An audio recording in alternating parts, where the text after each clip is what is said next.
Okay. So, welcome to tonight's episode of Heal with the Real. I do heal with the real because of my past and me writing the book Fix Your Future, which is really about my personal journey from domestic abuse and how I moved through that journey to become a thriver. So I have amazing women on my podcast that have gone through trauma to triumph and become survivors to thrivers. And I've got the amazing guest tonight, Sharon Rosenbloom, who's a dear friend of mine from Clubhouse. And I'm going to ask you just to introduce yourself a little bit, Sharon, say a little bit about what you do, and then we'll go into your story a little bit further. Oh, Amanda, I love you and thank you. I'm so honoured to be here with you. I'm Sharon Rosenbloom. I'm a bereavement, grief and loss specialist and very, very proud author. Can I show my book? Too late, I've shown it. Yes. I unfortunately lost my husband 20 years ago and I was 39, he was 41. I just didn't want to be here anymore. I'm also, should I go into that now or do you want me to? Yeah, if you just want to say what you do now, what you support people with now, and then we'll kind of go into your story a little bit further. Okay, I'm a bereavement, grief and loss specialist, counsellor, psychotherapist, hypnotherapist, life coach, and proud author. And I do believe it's my soul's purpose in life to support people that are grieving. And I can now see losing my husband as a gift to me so I can help others. Yeah. And it is when we look back, because like this must have been, I mean, I've never lost somebody so close to me like you have. So I can't understand how difficult and deeply distressing that must have been at the time. But like you say, it's now your power. It's now, that power that you can then go and support other people through their grieving process.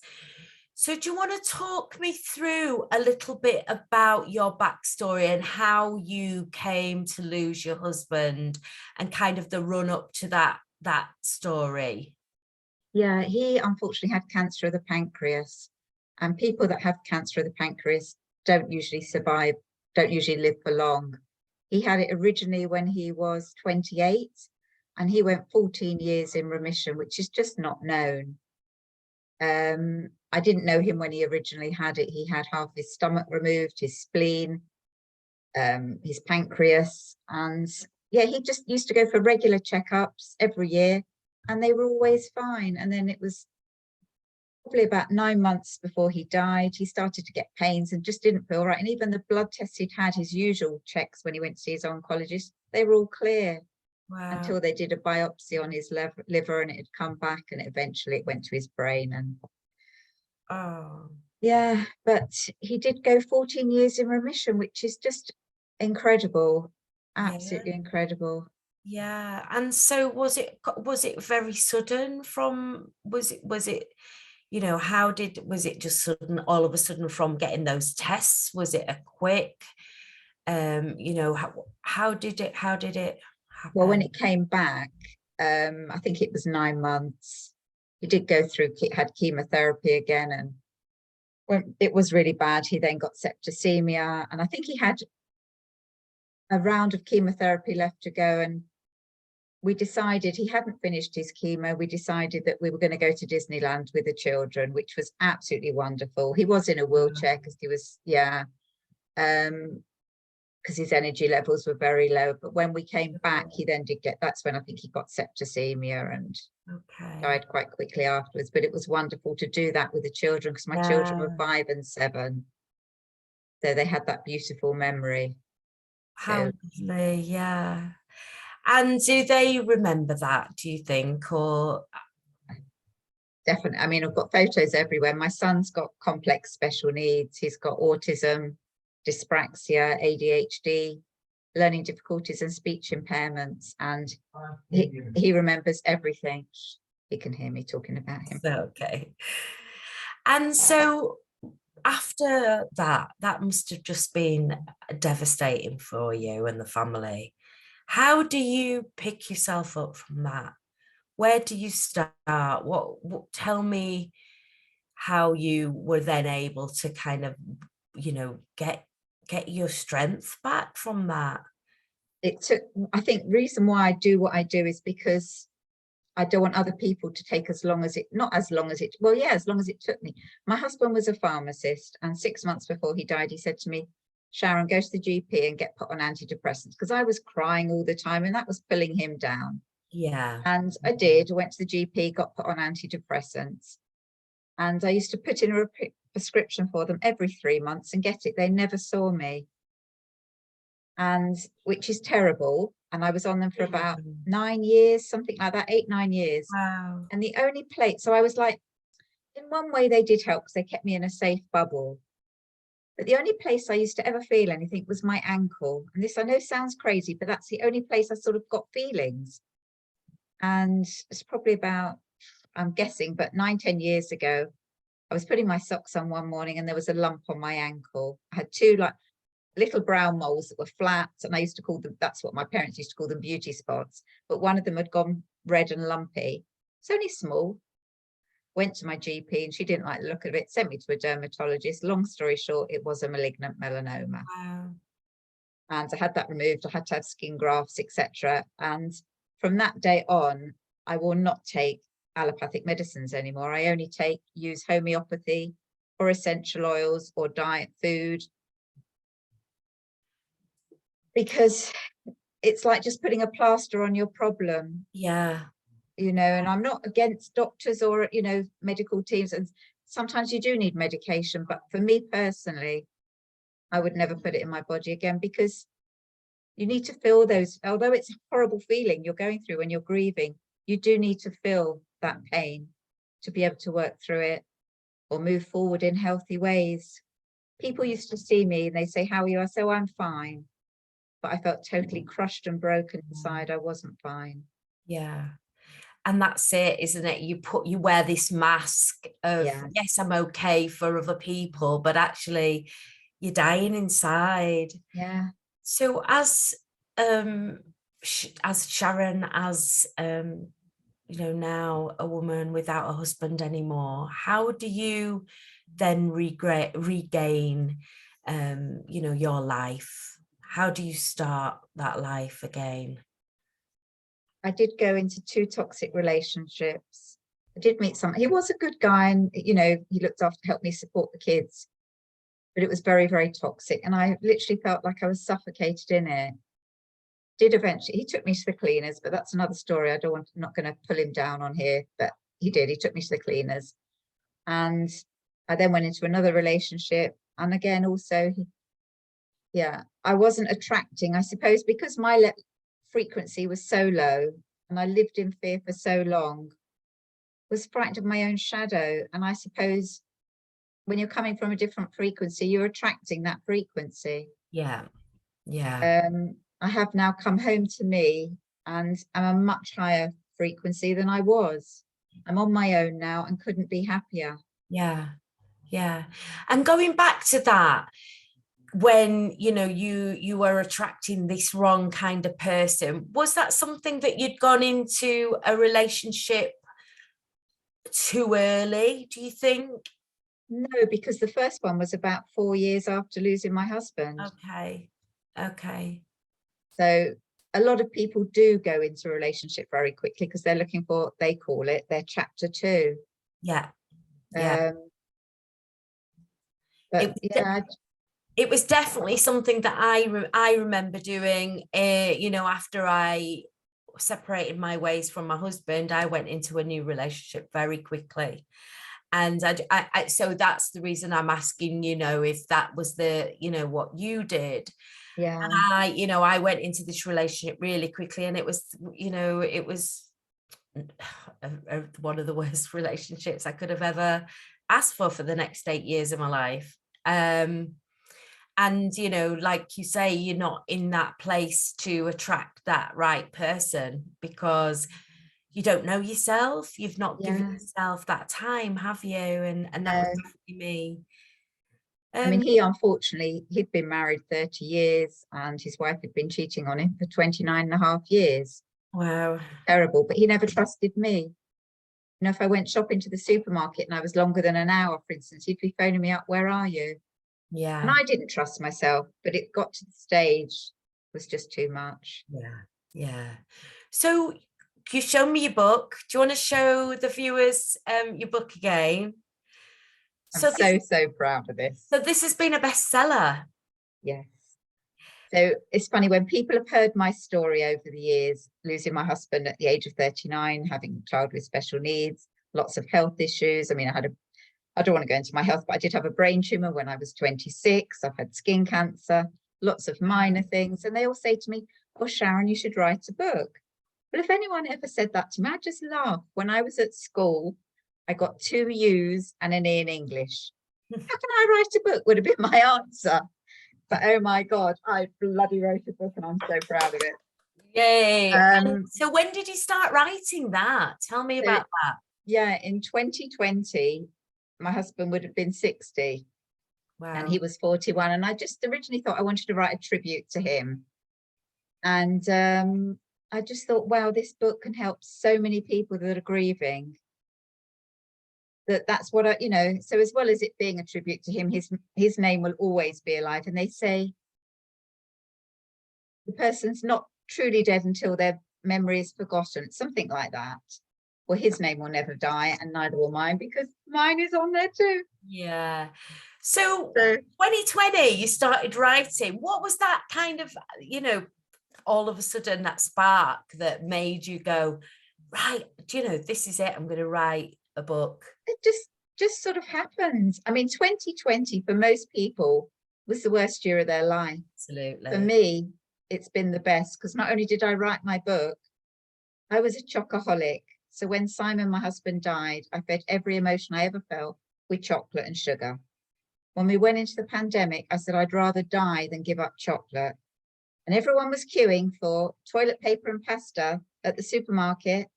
I queued one day for 2 hours, 20 minutes for chocolate. And somebody said to me the other day, which was brilliant, and I just didn't think about it, why don't you just go to a sweet shop?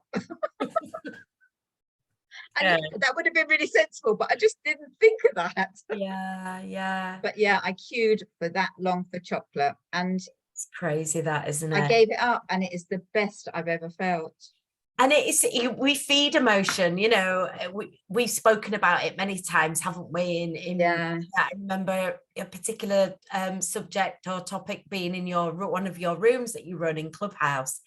And it was particularly about, you know, eating healthy. And the lady, I can't remember the lady's name that was in the room at the time, but you spoke about not eating, you know, emotional eating.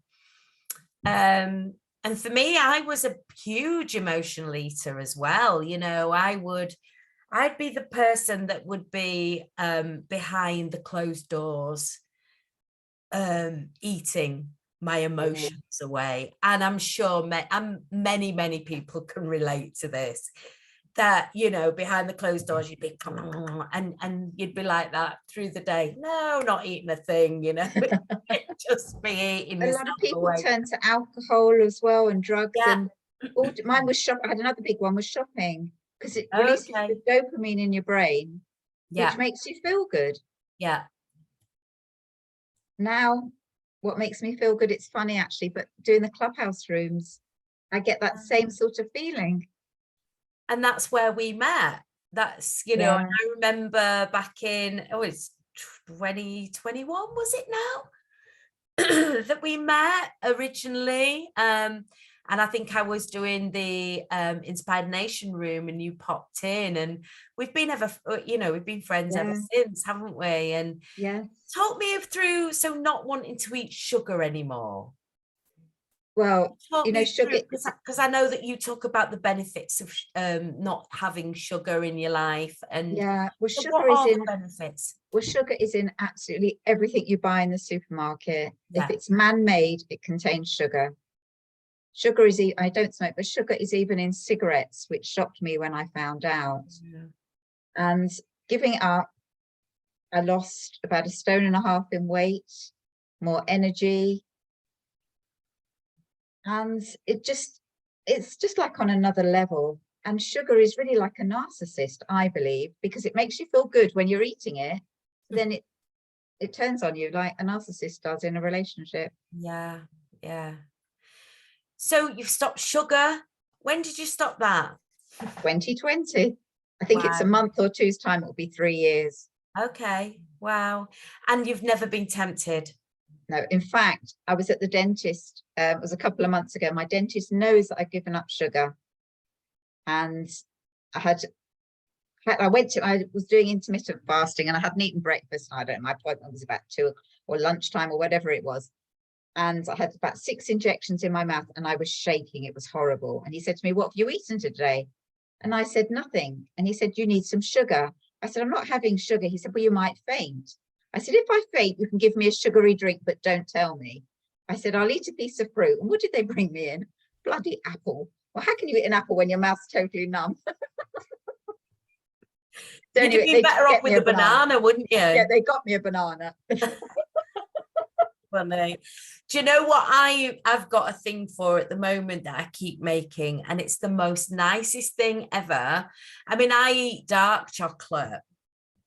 I have my little thing of dark chocolate because I still think, well, yeah, I can have myself a little bit of chocolate, but I chop up dates really fine, put them into a bottom of a tub, then a layer of peanut butter, and then melt dark chocolate on the top, and it tastes like a Snickers. Oh God, honest to God. And then I put it in the freezer just to kind of make it cold and hard, but it just goes like a Snickers bar. Oh my God, it's the nicest thing ever and so I've been making a lot of that. Would you turn to that if you were like having a bad day or stressed over something? No, I've just been making them, I'm prepping them in my freezer just as a snack. Yeah. Just as a snack, because I don't kind of see that as a bad food. I mean, what's your thoughts on dark chocolate? Fine if you can eat it in moderation. I couldn't, and I couldn't just have one piece. I'd have to have the whole bar, and it would be a big bar. I used to buy the organic chocolate, like the green and blacks, or those gorgeous hotel chocolates. I don't know if you've seen that shop, Hotel Chocolate. But I couldn't just have one chocolate. Like you buy, so they always say if you buy 2, you get 1 free, which is terrible when you're trying to not eat something. And I think, oh, well, if I buy that, they'll last me a few weeks. But I'd eaten 1 whole packet before I even got home from, and it's... I'd be the same. I'd be exactly the same if I bought a big bar of chocolate. It wouldn't last. There's some people that would be eating Easter eggs for the whole month of April. Well, mine had just been whooped in one night.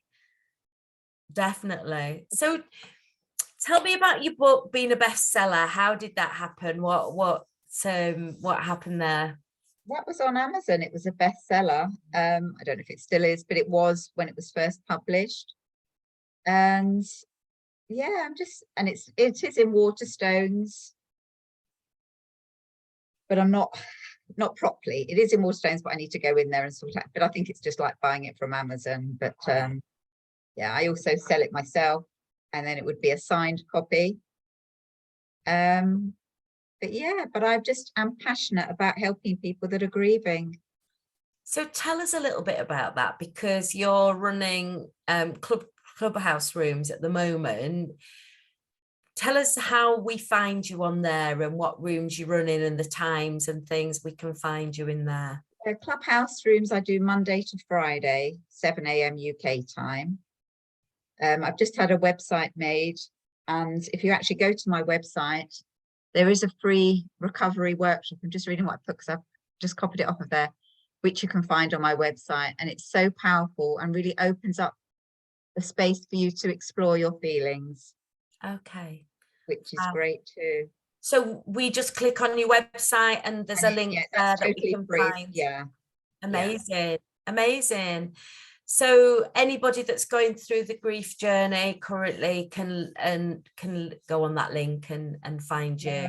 I mean, sorry, carry on. No. So your rooms are 7 a.m. in the morning UK time. Is that Monday to Friday? Monday to Friday. And everyone's unique. No one grieves in the same way. I remember when I was doing my counselling training, this is what they taught us, which is a load of. Yeah. Men take a year and women take 2 years to grieve, which is absolutely awful. You know, how can you say that? Everyone is unique. It took me years and years and years. And I still have bad days. Not every day is a good day. You know, it could be a song that comes on the radio. It could be a certain anniversary, a certain date. And you always grieve. You know, grief is the price of love. And that it never stops. Yeah. It's like, so I feel I've been to the University of Life, and you don't learn what you learn in life is so different from what you're taught at college or university. And I believe that grief has 3 parts. The first is the loss. The second is the mess in the middle. And oh my God, there is a mess in the middle. Yeah, I can imagine. And the third is moving forward with your life in healthy ways. So how do you help women or people, in fact, move through that process? So there's different stages you go through. So I do a lot of talking therapy because I do believe talking is so important. Yeah. And then I coach people, support people to move forward. So depending on how they want to, you know, what they're suffering with at the moment, where they are in their grief journey. So it really does depend. I had one lady who just couldn't stop crying all the time, and she just wanted to stop crying. So that was her goal. But crying is so good. Releasing your feelings is good. You know, if you suppress it, I believe your body goes into dis-ease, which is what I did. Yeah. So talk me through, what is dis-ease? Well, when people aren't well, they get a disease. I call it dis-ease because your body is not at ease with what's going on. Yeah. Yeah. And we hold into these emotions, don't we? And then when we're holding on to these emotions, we get ill within our bodies. There's a couple of things that I think about where I've had sciatica. And there's in 2020, I had sciatica, and at Christmas, I had sciatica. And there's a couple of times there that I think, you know, these were both times where I'd gone through a relationship breakup.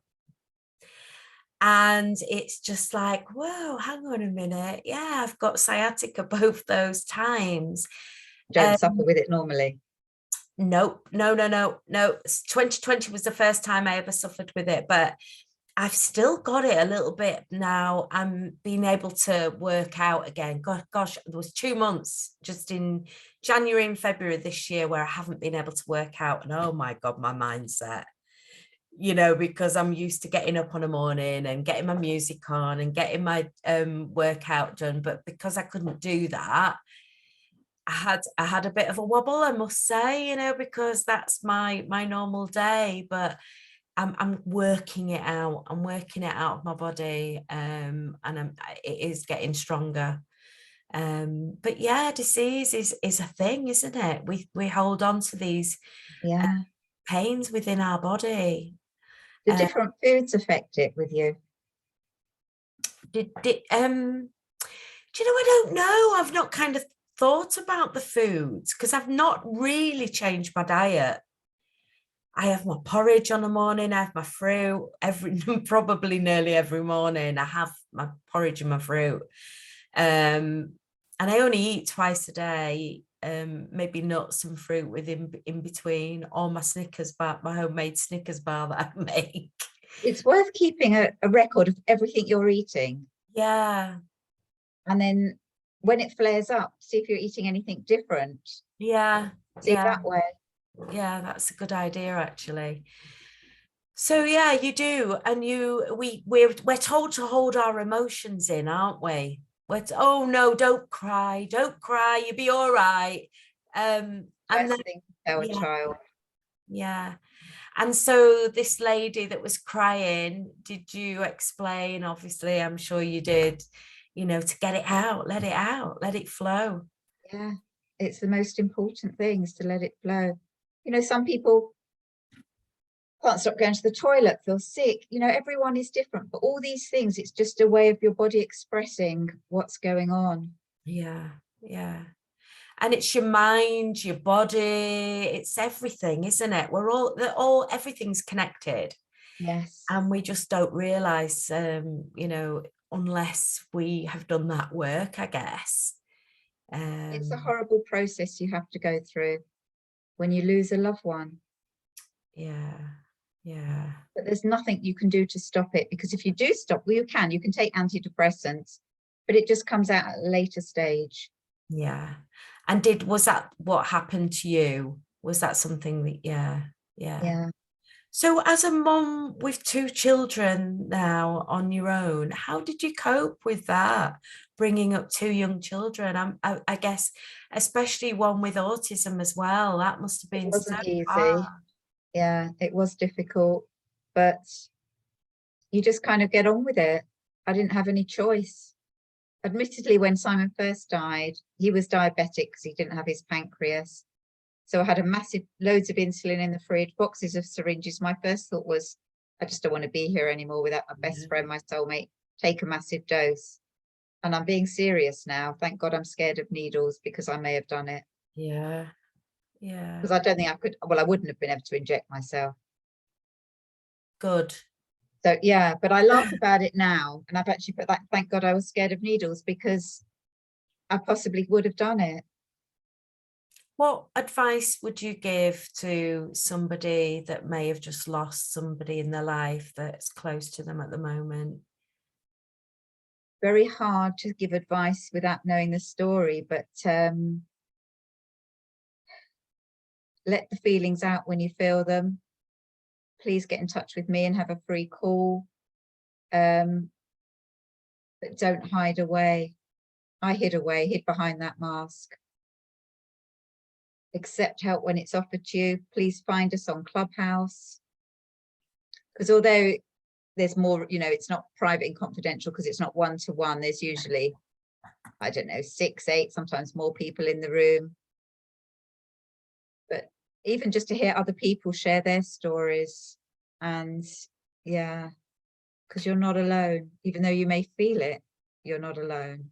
Yeah, and it's good to have people to talk things over, isn't it? I know that I'm sure you do know that when we went on Clubhouse, for me that was just a game changer, you know, finding people that were like-minded, that you could go in rooms with and you could talk over your problems or your issues, and find people that were actually had similar problems. Because when I was going through it 20 years ago, I didn't even know how to use a mobile phone, not alone apps on a smartphone like we do now. Couldn't turn a computer on. I didn't know how to use a computer. So I was really trapped.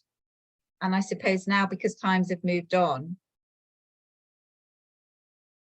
yeah, but it's 2020. I mean, has been so much loss. I mean, it's not just loss of a physical person. People have lost their relationships, their homes, their jobs. And like I said, this book would help anybody, or I could help support people, you know, Clubhouse. I mean, when I first went onto Clubhouse in 2020, I'd lost my voice totally. I was didn't have any confidence. I would always, because you can just listen, or you can talk, or you can open rooms. And I would never ever speak. And one day I just spoke, I said a sentence or two. And eventually I built my confidence up, and then started my own rooms. Now that's houses. And I still sometimes feel a bit nervous in the mornings when I do it, but I love it because I know I'm helping people. Yeah.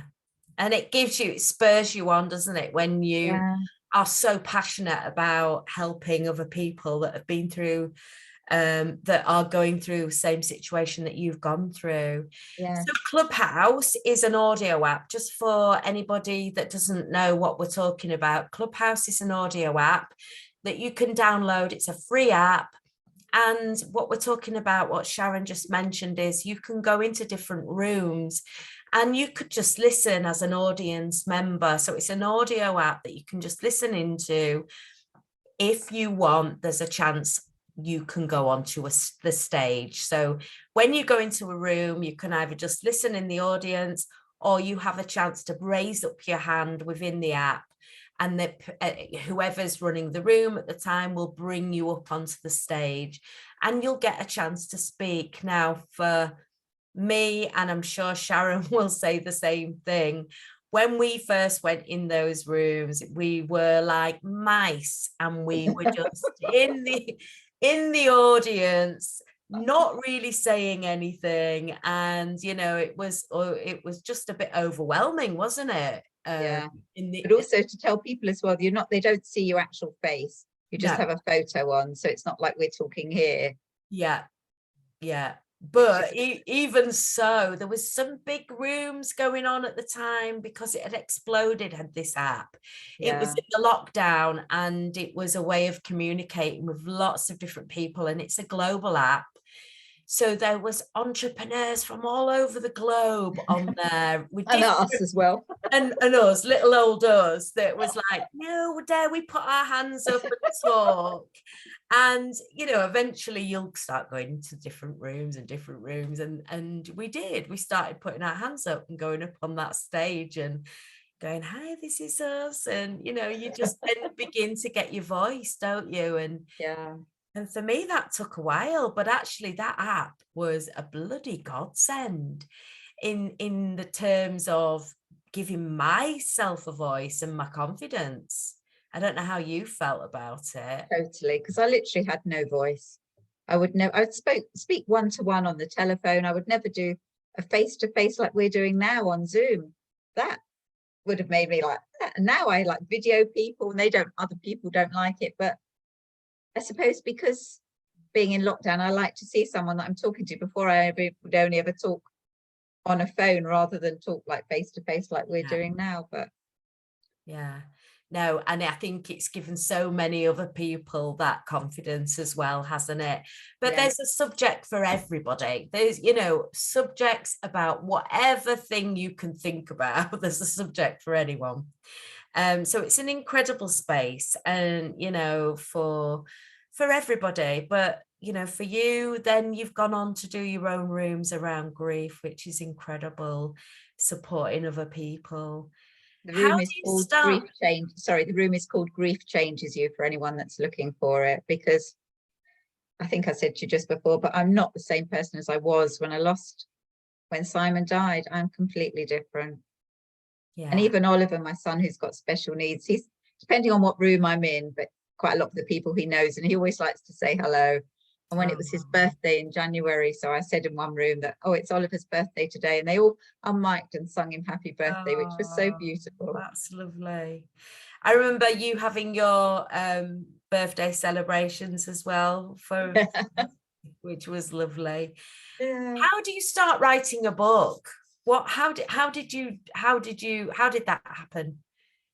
Well, so got a coach, Anna Garcia, who's a coach for relationships, and that's how I finished with the second guy that I was with. And she'd written a book, and I bought it. And anyway, her publisher was called Laura Helen. And I contacted this lady, and she didn't actually do it with writing a book. It was done by speech. So you would have done like we're doing now, and I'd have told my story. But I like to chat in between. Anyway, when I got the draft copy of it and I read it, I said, oh my God, I said, if I'd have bought that on Amazon, I'd want a refund. It was terrible. So it's just how we're chatting now, and you can't have that as a book.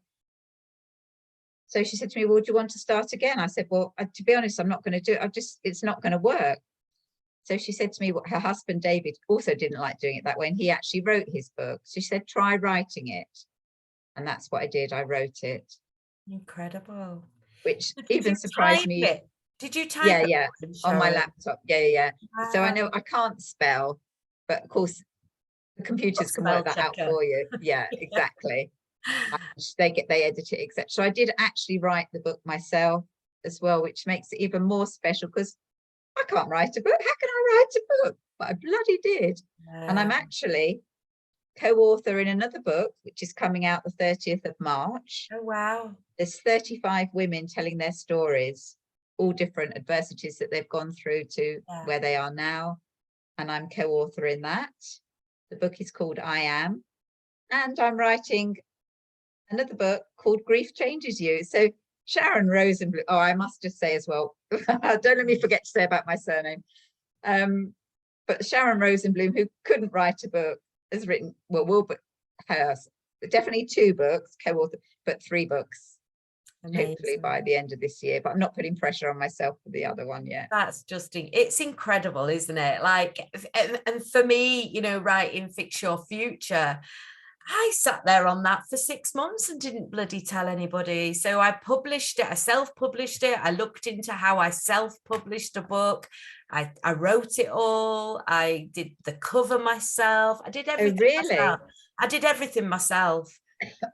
I just sat there and learned how to do it, you know, and figured it out myself, and self-published. But I sat on that so I published it in July 2021 and just sat on it for 6 months and didn't tell anybody because of that fear, you know, that fear of, oh God, the shame, what if, you know, there was all this going on in my head. And then at Christmas, when I got it in audio, I'd been talking about it in Clubhouse rooms, but I'd not gone public, you know, on my socials. You just get that. I had that epic moment, Sharon, and I just thought, no, I'm good. This is me. And I think it's more than me. It was more, you know, I'm supporting those other women that may have gone through similar situations to me. So I must admit, the day mine was launched, I must admit, I felt physically sick because I thought, oh my God, everyone's going to know my story. And I felt very vulnerable. Yeah. But I know it's for the best. And you do feel that vulnerability, you know, and there's things in there that I'm not that proud of, but, you know, it's my past and it's part of me, and, you know, it's not me now. So, yeah, we should be very proud of where we are with our books. And I'm writing my second as well. Brilliant. I mean, my mother hasn't spoken to me since I wrote the book. My brother hasn't spoken to me, and because I told some home truths, and I didn't do it to slag her off or anything, but it's just many people that are grieving do have fallouts with their family. And a week before Simon died, I wanted my mum to come over and look after the children. She had an appointment. Well, I could understand if it was a, you know, hospital or a good, you know, private appointment for something. She was having her nails done. The day he died, I wanted her to come over. She had another appointment. She was having her hair done. Wow.